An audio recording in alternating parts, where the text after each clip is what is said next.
Sana mga kaibigan, mga kagapay, may pagkukwentuhan lang tayo, no?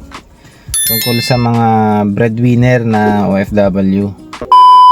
Sino ba sa inyo ang breadwinner na OFW? Katulad ko, isa rin akong breadwinner. So, alam niyo ba na ang mga breadwinner ay sila yung mga nahihirapan sa pag-iipon? Kasi nga, syempre, halos lahat ng obligasyon ay nasa kanila na, nasa atin na yung obligasyon, no?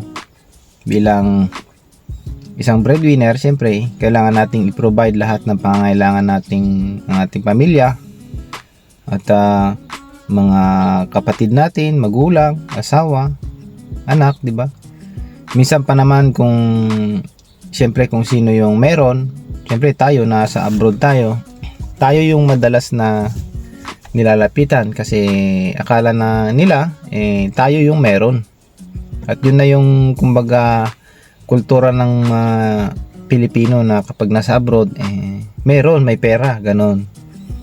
So, ang pagiging breadwinner po ay napakahirap bilang sa isang OFW.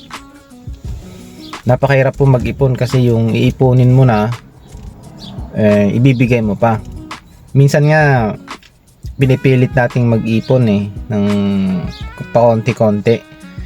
Yung tipong may naipon ka namang konti pero magkalipas ng ilang araw o buwan, dudukutin mo na naman kasi kailangan ng ating pamilya sa lahat na lang.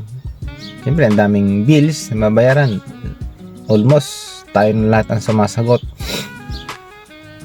So, napakahirap po ang kalagayan ng isang breadwinner OFW. Kaya ang daming tumatagal na OFW dito sa abroad dahil sa pagiging breadwinner. Yung tumagal ka na ng 10 taon, 15 taon, 20 years, pero resibo pa rin ang ipon mo. So, napakahirap, no? So, maswerte pa rin talaga yung mga hindi siya breadwinner o kaya binata, ganun, wala masyadong obligasyon sa pamilya.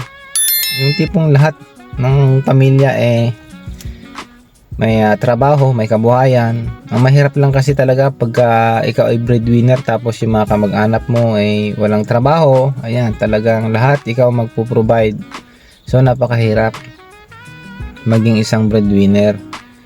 So, sana naman yung mga kamag-anak natin diyan sa Pilipinas sana maunawaan nyo din kami minsan kasi minsan talaga wala na, halos said na ang bulsa sa kapapadala para sa pangangailangan. Hindi naman sa nagdadamot pero minsan sobrang hirap na rin kasi kumbaga wala nang lunas yung pagod sa araw-araw.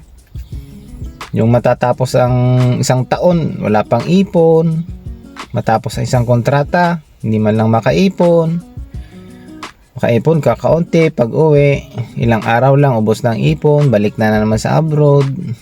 So, napakabigat po na obligasyon yan, ano? Yung pagiging breadwinner sa isang pamilya. So, yun, naikwento ko lang naman sa ating mga kababayan, no?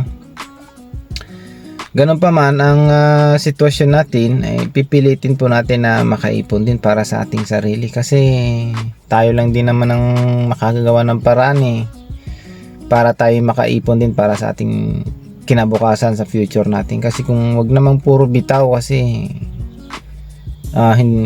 sa totoo lang yan na ang realidad yung mga natulungan natin minsan hindi na tayo maalala pag wala na tayong pera. Totoo yan.